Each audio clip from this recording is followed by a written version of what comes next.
안녕하십니까. 사각지대의 아나운서 서은재입니다. 최근 넷플릭스에서 방영한 DP라는 웹드라마가 국내뿐만 아니라 전 세계적으로 엄청난 관심을 받고 있습니다. 이 드라마는 DP, 즉 탈영병을 잡는 군무이탈 체포조의 군 생활을 그려내며 군대 내 부조리를 적나라하게 드러내는데요. 이 드라마가 주목을 받으며 군대 인권 문제 또한 재조명되고 있지만 군 관계자들은 대체 언제적 군대 이야기냐며 비판하기도 했습니다. 정말 이러한 군대 내 환경은 그저 옛 이야기일 뿐일까요?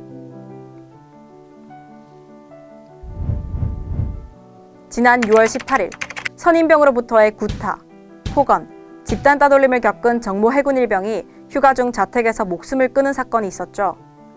선임병들의 괴롭힘은 정일병이 아버지의 사고로 청원 휴가를 갔다 온 후부터였습니다.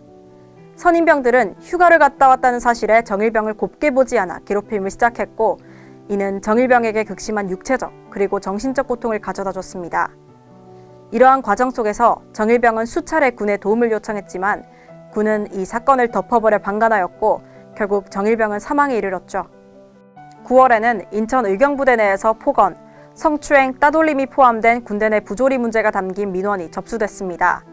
또 지난 5월 21일에는 공군 여중사가 남중사의 성추행과 이에 대한 군대의 방관으로 혼인신고 당일 스스로 생을 마감하기도 했죠. 이뿐만 아니라 고등군사법원의 2021 판결문에는 수차례 걸쳐 폭행 및 상해를 가하고 피해자로 하여금 자신의 소변을 입에 머금게 하고 피해자에게 신고하면 때린다는 취지로 말하여 협박 또는 공기모총을 피해자를 향해 20발가량 발사함으로써 폭행 등의 가혹행위가 언급되기도 했습니다.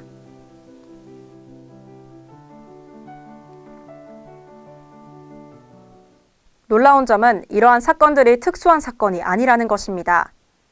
문재인 정부가 출범한 2017년 이후부터의 군인 형사사건 및 징계처리 건수는 올해 9월 기준 총 24만 5,219건으로 매년 군인들 100명 중 2.1명은 형사사건으로 입건되고 8.2명은 징계처리를 받는 꼴이라고 나타났습니다. 형사 기소사건 사유 중 가장 큰 비중을 차지한 것은 폭력범죄였습니다. 이와 함께 탈영자는 2020년 1년간 총 89명에 이르렀으며 군대 내 자살은 올해 상반기에만 37건이 보고됐습니다. 2019년 국가인권위원회는 남성 병사의 19.5%, 남성 간부의 31.8%, 그리고 여군 28.4%가 인권 침해를 경험했다고 밝히기도 했습니다. 물론 정부가 병역문화 혁신을 추진하며 여러 가지 제도적 변화 또는 새로운 시스템 구축으로 군생활 여건이 나아진 것은 사실입니다. 하지만 여전히 폭행, 가혹행위뿐만 아니라 군대 내 사생활 문제, 부실급식, 저임금, 의료권 침해와 같은 인권 문제가 해결되지 못하고 있다는 것 또한 사실인데요. 드라마 DP의 김보통 작가는 말했습니다. 이제는 좋아졌다는 말이 그러니 이걸로 충분하다로 기결되지 않았으면 좋겠습니다. 인류는 그렇게 진보해 왔으니까요. 라고 말입니다. 이 작가의 말처럼 우리는 현재의 안주해서는 안 될 것입니다. 우리 국민의 절반 이상이 겪어야 하는 군 생활인 만큼 더 나은 환경을 위해 우리 모두 이에 주목하고 노력해야 할 것입니다.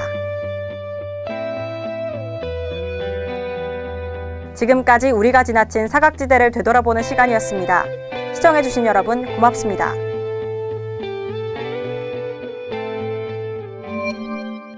HUBS